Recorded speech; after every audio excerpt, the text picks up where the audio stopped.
Hi guys, and welcome back to my channel. So today's video is not going to be a drama video.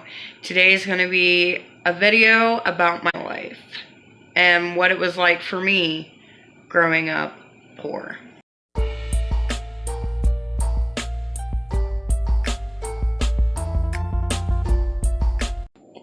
So when many people say that they grew up poor, you'll have the questions of like, well, how poor were you?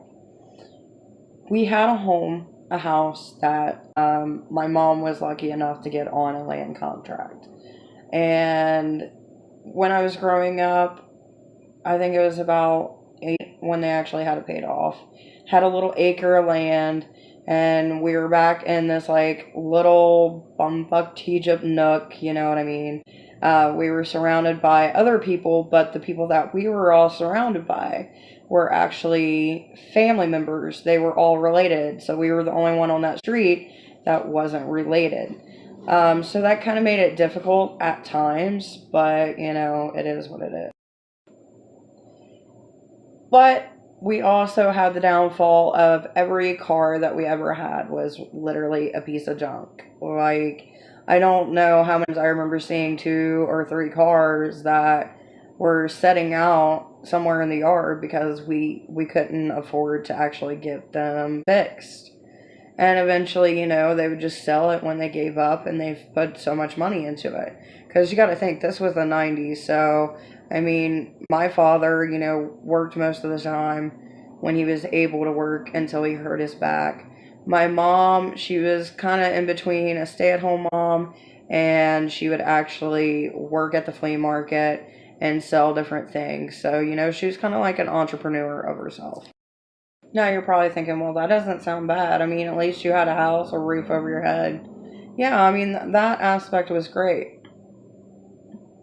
But there was a few things that weren't so great. I never really got to have a lot of new clothes. Most of my stuff was either hand-me-downs or something that didn't fit another family member. And the thing about me is, like, I was a really chunky kid. I've always been a little bit overweight.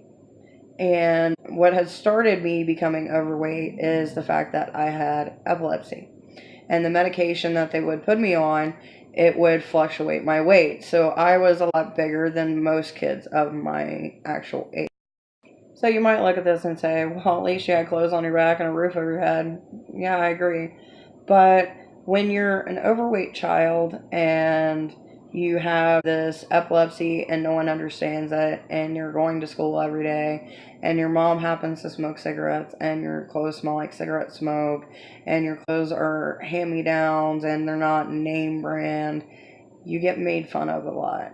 There was times where people spit on me, people would put me down and call me a lot of really bad names. At one point, I was on a bus and I refused to get up for this kid that was in high school. And he literally took my head and bashed it against the bus window. And the bus driver didn't do nothing.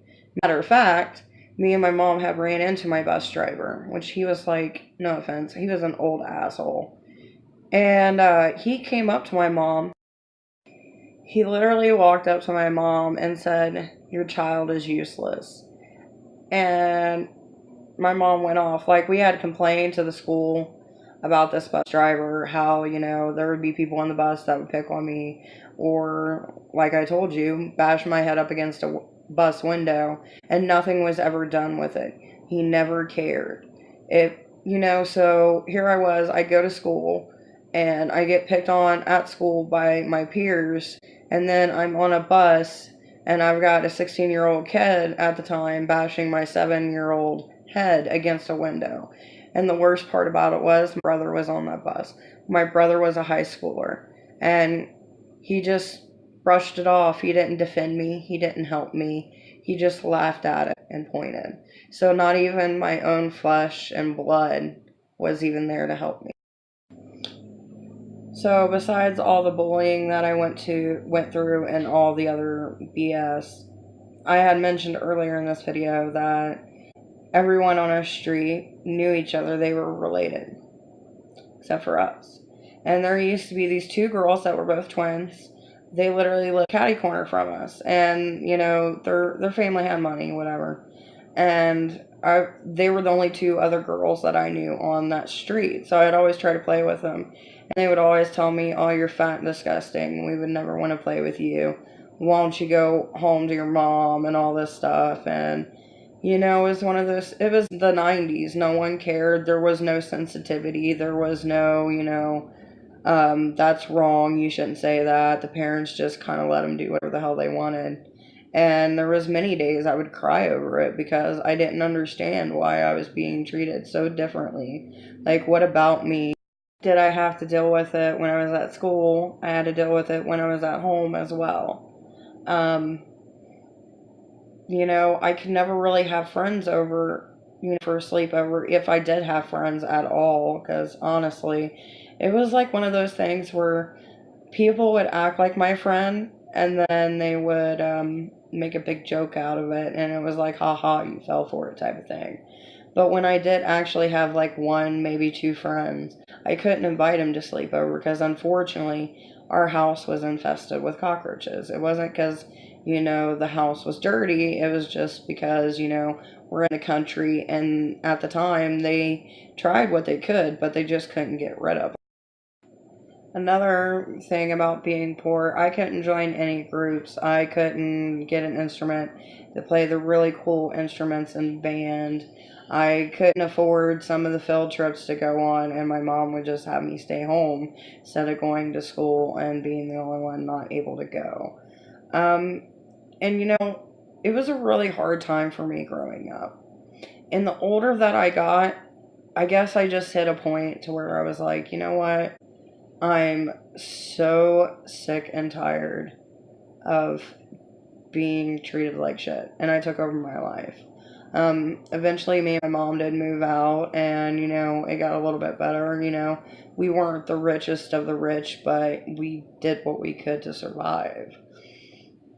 And I look back, and I'm so thankful for all the things that I had to go through, growing up as a poor kid. So basically, this is kind of a mixed video. It's almost like growing up poor meets I was super bullied as a kid. And if you ever watch this, the only thing I want you to take away from it is things happen in life that you can't control. And you can't control how other people see you. But you have to remember to stay strong. And don't ever let anybody who tortures you, picks on you, and treats you in such a demeaning way to ever make you feel less about yourself. Because in reality, it speaks more about who they are than it is who you are. Alright, guys, remember, love, happiness, and peace will set you free.